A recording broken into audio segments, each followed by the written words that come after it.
The wonder weeks are time periods when your baby will be more fussy, more clingy, and have a harder time sleeping. Your baby will also probably cry more and not eat as well. The worst Wonder Week by far for most babies is Wonder Week 19. I have a post and a video that talks all about Wonder Weeks in general, but Wonder Week 19 is so bad for so many babies that I have a specific post and now a specific video just on Wonder Week 19. In this video, I will talk all about Wonder Week 19 because it's so hard and we're going to help you get through it.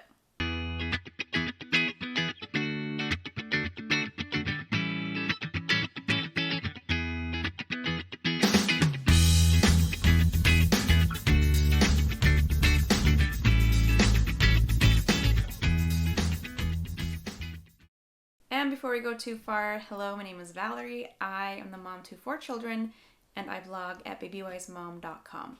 Wonder Week 19 starts between 14 and 17 weeks old, and it will last until about 20 to 22 weeks old.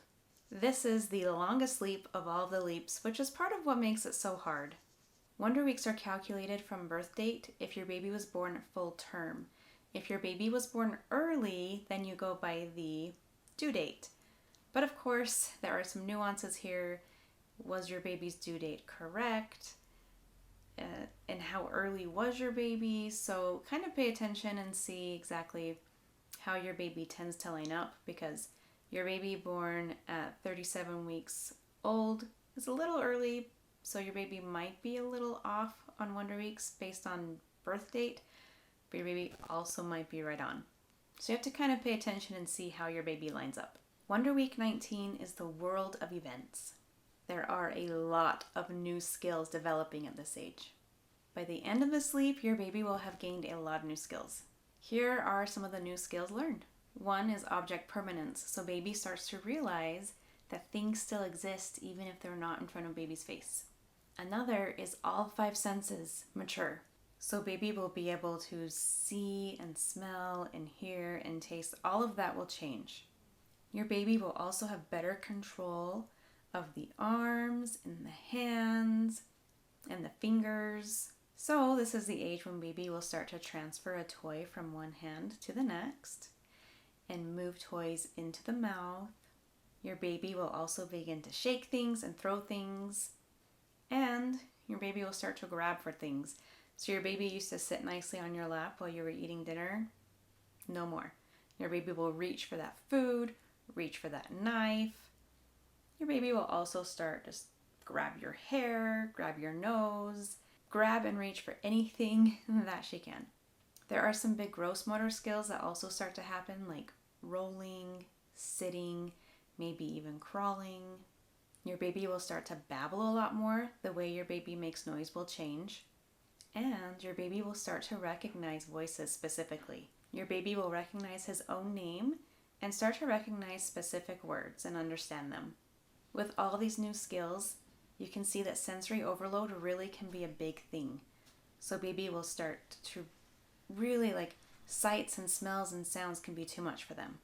This is something to be aware of when you are assessing your baby's wake time length and what your baby can handle during wake time. You might have to pull things back, shorten wake time length, or lessen what baby is experiencing during wake time.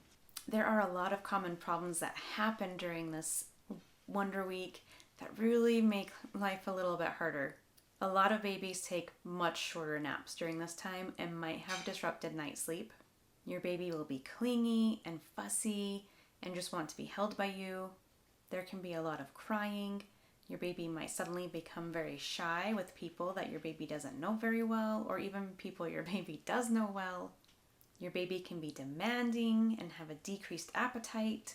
There can be a lot of mood swings, and your baby will probably want to suck on things a lot more than he ever has. There are some things you can do to help. One is to get toys and books. Make sure you have toys that are age appropriate and some soft books that your baby can hold and manipulate and turn pages.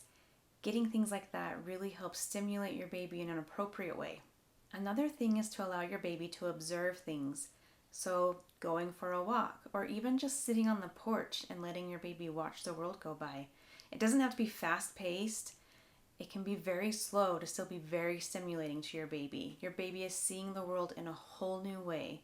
And so even just simple, slow life can be very stimulating to your baby, but also really help give that appropriate stimulation to your baby. You also want to help your baby practice the new skills that are developing. And one good thing to do is to play peekaboo, which can really help establish that object permanence. Allow your baby time to play on the floor to develop those gross motor skills. Talk with your baby to work on the babbling. And let your baby play with toys to work on those smaller fine motor skills. You also want to work on just helping your baby survive. This is a hard time. So much is changing. Everything looks, feels, sounds, smells different to your baby. That's a lot to take in for a little one. So really focus on we're going to survive through this. There are some things you don't want to do during this time, and a big one is do not try to change your schedule up. A lot of times sleep will get bad and people will say, I've got to change baby's schedule because the sleep is off. But because of all these changes, what baby really needs is just to get through. So think of it like you did the witching hour. If you had that, you just want to hang in there until the Wonder Week is over, and then you can assess the schedule and see if things need to change. But if you go and try to change the schedule when the schedule isn't the problem, it's the Wonder Week that's the problem, you might change the schedule in such a way that you now have created a problem. That does it for Wonder Week 19. Just know this 4-month age is just a very hard time for a lot of babies. Not every baby, but most babies do have struggle at this time. Be sure to see my blog post for more details on this topic. Thanks for watching and have a great day.